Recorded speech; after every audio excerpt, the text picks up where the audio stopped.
Регата, посвященная годовщине воссоединения Крыма с Россией, проходила в акватории Севастопольской бухты. Впервые за 3 года мероприятие проводилось столь масштабно, с участием высокопоставленных гостей.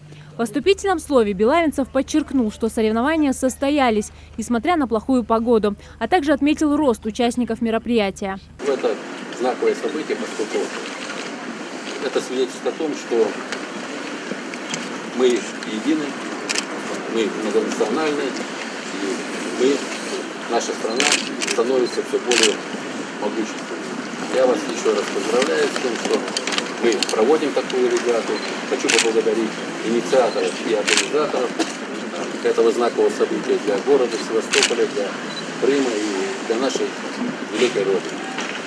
Я вас поздравляю с этим знаковым событием, поздравляю с 3-й годовщиной возвращения Крыма и Севастополя в состав Российской Федерации. В то же время Сергей Аксенов акцентировал внимание на изменении количественного и качественного состава участников. Губернаторы субъектов России, Северокавказский округ, командующий Черноморским флотом и командующий ВДВ России. Такой конкуренции не было еще никогда. Севастополь и крымские города становятся центром парусного спорта, отметил глава Республики Крым Сергей Аксенов. То, что знаковые люди сегодня обращают внимание и принимают участие в этом мероприятии, которое Олег Евгеньевич Белавинцев организовал и инициировал с коллегами. То есть, это я лично рад тут. Борьба была напряженная, соперники все время сидели на хвосте. Экипаж проявил себя мужественно, регата удалась. Поделился чуть позже впечатлениями Сергей Аксенов. По окончании парусных гонок состоялась торжественная церемония закрытия регаты, а также награждение победителей и участников соревнования. Первое место в соревнованиях занял экипаж, возглавляемый главой республики Юнусбеком Евкуровым. Служим Российской Федерации и любимой Ингушетии. Ура! Ура! Ура! Мне было очень интересно понять, что это такое. Понятно, я там большинство своем как пассажир, но впечатление такое хорошее. Наверное, здесь не столько что новичок, сколько там и опытные 2 бойца, которые все сделали правильно. Все.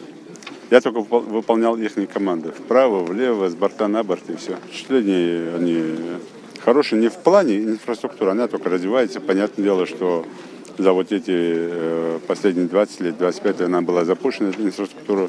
Поэтому, конечно, здесь нужно многое делать. Это губернатор знает, что делать, как делать, и федеральный центр знает, что делать. А масштаб, конечно, впечатляет.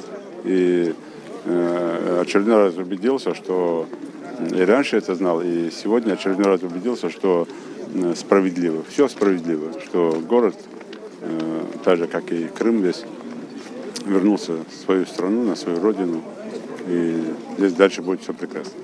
В рамках празднования воссоединения Крыма с Россией глава Ингушетии Юнусбек Евкуров и глава Крыма Сергей Аксенов подписали соглашение о сотрудничестве. Договор включает в себя взаимодействие между 2 регионами в таких сферах, как экономика, образование и туризм. Зарима Ивлоева, Хусен Гагиев, Новости 24.